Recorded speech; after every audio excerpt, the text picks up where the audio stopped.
RSS का इतिहास क्या रहा। जब इस देश में स्वाधीनता आंदोलन चल रहा था तो इनके आका वीर सावरकर मर्सी पिटीशन लिख रहे थे, वहाँ से बोले थे कि देश के तमाम लोग क्वीन विक्टोरिया के सामने हाथ जोड़ेंगे, उनको प्रणाम करेंगे, उनके खिलाफ नहीं बोलेंगे।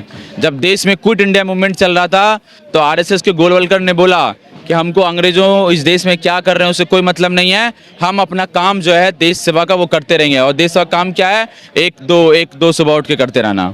लेकिन सिक्का जारी कर दिया है और उस पर सिक्के पर भारत माता का फोटो है। बिल्कुल करेंगे, उनकी सरकार है, सत्ता है, करने दीजिए। लेकिन ये जो लोग हैं देश भर में, जब इस देश के किसान उठे और दिल्ली के बॉर्डर पे खड़े हुए तो प्रधानमंत्री मोदी को आकर के माफ़ी मांगना पड़ा हाथ जोड़ करके। और इसी प्रकार से इस देश का आंदोलन खड़ा होगा। आने वाले समय में बिहार से कोई क्रांति शुरू होगी इस बार, लग रहा है। बिल्कुल, बिहार की धरती ने पहली बार मोदी का रथ 2015 में रोका था। 14 के बाद जहां पूरे देश भर में जीत रहे थे, बिहार ने 15 में रोका। आने वाले वक्त में भी बिहार में उसको रोका जाएगा। आई लव मोहम्मद कहने से अशांति फैलती है, तो जब 50 लोगों की भीड़ एक किसी दलित को, मुसलमान को घेर करके मारती है और उसको ये बोलती है कि जय श्री राम बोलो, उससे क्या शांति फैलती है। लेकिन फिर मुकदमे दर्ज हुए, लोग जेल गए और फिर बुलडोजर भी आ गया है सर। वही तो मैं बोल रहा हूँ, यही तो दिक्कत है। सरकार अभी तक ये बता नहीं पा रही है कि आई लव मोहम्मद बोलना असंवैधानिक कहाँ पे है। बताए, सरकार लोकतंत्र में जीत करके आती है और लोकतंत्र का आधार संविधान है और संविधान के आधार पे कानून बनते हैं। तो कानून का उल्लंघन कहाँ पे हुआ है, शांति कैसे फैला। अगर मैं यहाँ पे बोलता हूँ कि I love my mother, I love my father, Bharat माता की जय, जय श्री राम मैं बोला, तो इससे अशांति कैसे फैली। अशांति तब फैलती है जब मैं आपको जबरदस्ती आपके कंठ पे हाथ रख करके बोलूँगा कि तुम बोलो आई लव मोहम्मद, नहीं बोलोगे तो हम तुम्हारा सर फोड़ देंगे, तब अशांति फैलती है। जब 50 लोगों की भीड़ मुसलमानों को, दलितों को घेर लेती है और बोलती कि बोलो जय श्री राम, नहीं बोलोगे तो तुम जाओ पाकिस्तान, तब अशांति फैलती है। लेकिन वो कह रहे हैं कि जुम्मे की नमाज अदा करी फ्राइडे को, फिर ये वहां से एक पूरा एजेंडा चलाया गया था ये। हाँ, वही तो मैं बोल रहा हूँ, नमाज पढ़े लोग, उसके बाद आई लव मोहम्मद बोले, दिक्कत क्या है। लेकिन क्या किसी को जबरदस्ती बुलवाया गया? बुलवाया गया जबरदस्ती? नहीं। क्या किसी को आई लव मोहम्मद बोलने के लिए फोर्स किया गया? नहीं। दिक्कत कहाँ है? दिक्कत बस एक ही चीज़ में है, दिक्कत इस सरकार की मानसिकता में। उनको पता है कि हम गरीबी पे, भूखमरी पे, शिक्षा पे, स्वास्थ्य पे, सड़क पे, इस पे हम अपनी राजनीति करके सत्ता में आ ही नहीं सकते हैं। तो सत्ता में यदि आना है तो हिंदू मुसलमान करके लोगों को बांटिए और उसके बांटने के आधार पर जब लोग पोलराइज्ड हो जाएं धर्म के नाम पर, हिंदुओं का वोट लेकर के आप सत्ता में आ जाइए। जो मुस्लिम युवा हैं वो उनमें जेलों में ठूस दिए गए हैं, उनका भविष्य किस तरह देखते हैं आप? भविष्य तो इस देश में मुसलमानों का भी सरकार ने ख़त्म कर दिया है, बट ओवरऑल इस देश के युवाओं का भविष्य खत्म है, इस देश के महिलाओं का भविष्य खत्म है, इस देश के दलितों का भविष्य खत्म है, इस देश के मजदूरों का भविष्य खत्म है, इस देश के किसानों का भविष्य खत्म है। आज यूपी भर में जब युवा निकलते हैं और बोलते हैं कि भर्ती परीक्षा में घोटाला हुआ है, जब युवा निकलता है उत्तर प्रदेश की सड़कों पर, लखनऊ की सड़कों पर, इलाहाबाद की सड़कों पर बड़े बड़े आंदोलन हुए कि पेपर लीक हुआ है, शिक्षक भर्ती घोटाला हुआ है, तब आप उन पे लाठी बरसाते हैं। तो ये मुसलमान पे तो अटैक है ही, पूरे देश भर में युवाओं पे अटैक है। जब हाथरस में महिलाओं के साथ अत्याचार हो रहा है, दलित महिला के साथ, जब आपको हाथरस से लेकर के उन्नाव में कुलदीप सेंगर जब रेप करता है, तो तमाम लोगों के खिलाफ हो रहा है। सभी लोग बरी हैं, अभी घूम रहे हैं। सर, उत्तर प्रदेश के कानपुर से एक पर्चा छपा था आई लव यू मोहम्मद, उसको लेकर बवाल हुआ, बरेली पहुंचा पूरा मामला और बवाल हो गया है। जो मुस्लिम युवा हैं उन पर मुकदमे दर्ज हो रहे हैं, जेल में डाले जा रहे हैं।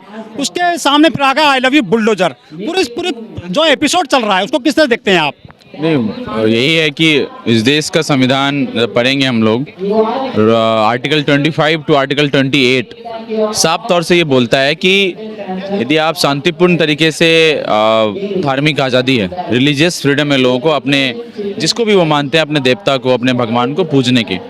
और आई लव मोहम्मद में मुझे नहीं लगता है कहीं पे भी किसी तरीके से कोई हिंसा, किसी तरीके से कोई द्वेष भावना, किसी तरीके से कोई मारपीट की भावना कहीं पे वो झलक रहा है। ये यूपी में जो एक योगी सरकार बैठी हुई है, उसकी मानसिकता जो मुसलमानों के खिलाफ है वो दिखता है। और हम ये बोलते हैं कि जो पुलिस की ब्रूटैलिटी है, और पुलिस कोई ऑटोनोमस एजेंसी है नहीं। जो स्टेट का नेचर होता है पुलिस उसी तरीके से काम करती है, और पूरी के पूरी इस पूरे मसले को कम्युनलाइज करके मुसलमानों के युवाओं को अरेस्ट करना, उन पर गोलियां चलाना, उनको मारना पीटना, जेलों में बंद करना, ये साफ तौर से इस सरकार की कम्युनल माइंडसेट को दिखाता है। और आरएसएस का इस देश में इतिहास ही रहा है कि आप हिंदू मुसलमानों को बांटो और उस बांटने की राजनीति में अपने सरकार की राजनीति को चमकाइए, अपनी सत्ता में काबिज रहिए। लेकिन ये कह रहे हैं कि ये नई परंपरा शुरू हुई है सर, ये कानपुर से, पहले कभी नहीं हुआ था ऐसे आई लव यू मोहम्मद वाला मैटर।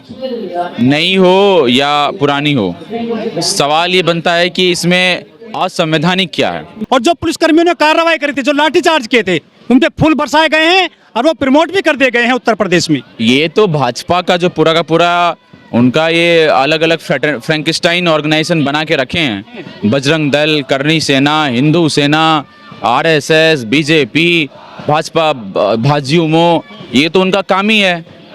और उनके दिमाग में जिस तरीके से नफरत को भरा गया है, उस नफरत के आधार पे वो सारे काम करेंगे। इस पूरे एपिसोड में तौकीर रजा साहब आ गए हैं, जो काफ़ी सीनियर व्यक्ति हैं मुस्लिमों के, वो जेल में डाल दिए गए हैं। मैं भी बोल रहा हूँ ना कि इस सरकार में जो भी बोलेगा इस सरकार के खिलाफ, उनको जेलों में डाला जाएगा। मुसलमान आइलम मोहम्मद बोलेंगे कि इसे धार्मिक भावनाएं ठेस पहुंचती, मुझे नहीं लगता किस प्रकार से पहुंचती है, उन पे भी लाठी बरसेगी।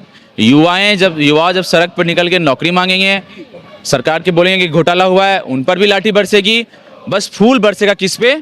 जब कांवड़िए निकलेंगे सड़क पर तो उन पे हेलीकॉप्टर से फूल बरसाया जाएगा। आप नौकरी मांगिए, लाठी बजेगा। आप सरकार को बोलिए कि अत्याचार हो हमारे साथ, आप न्याय दीजिए, तो आप पे लाठी बरसेगा। फूल कब बरसेगा? जब आप कांवड़ियाँ निकालें, जब आप मस्जिद के बाहर जाकर तलवार लहराएंगे, जब आप हिंसा करेंगे, जब भाजपा के फुट सोल्जर बन जाएंगे, तब आप पे फूल बरसाए जाएंगे। लेकिन बुलडोजर गरज रहा है अब जो बरेली में तौकीर रजा साहब के रिश्तेदारों पर। गलत है ये साफ तौर से, और पूरी तरीके से सुप्रीम कोर्ट ने भी इस बात को बोला है कि आप इस तरीके सर मानती क्यों नहीं है सुप्रीम कोर्ट का ऑर्डर? सुप्रीम कोर्ट का ऑर्डर क्यों नहीं मानती है? जब सब सरकार में जो न्यायपालिका में जो जज बैठ रहे हैं, उनका भी तो आप देखिए कि जिस तरीके से रिक्रूटमेंट हो रहा है उस पर कई सवाल उठ रहे हैं, और न्यायपालिका तो पूरी तरीके से नतमस्तक हो चुकी है इस सरकार के सामने। योगी जी डेंटिंग पेंटिंग की बात करते हैं खुले मन से, वो पूरा टारगेट कर रहे हैं मौलाना साहब को, तौकीर रजा साहब को।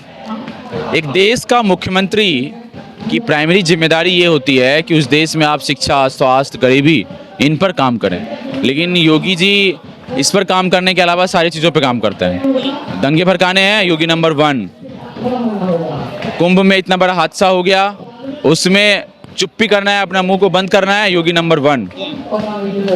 महिलाओं को प्रताड़ित करने के खिलाफ लोग सड़क पर आवाज़ उठा रहे हैं, सरकार से जवाब मांग रही है, योगी सरकार चुप।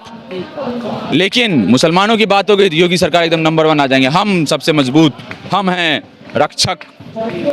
उनमें योगी का तो एक भी लक्षण नहीं है। आप योगी के खिलाफ फेसबुक पे लिखिए, आप FIR हो जाएगा। ये कौन सा डेमोक्रेसी और लोकतंत्र जहाँ पे वो संत मठ से आए हैं? संत कम है वो, हम तो बोलेंगे वो अत्याचारी हैं।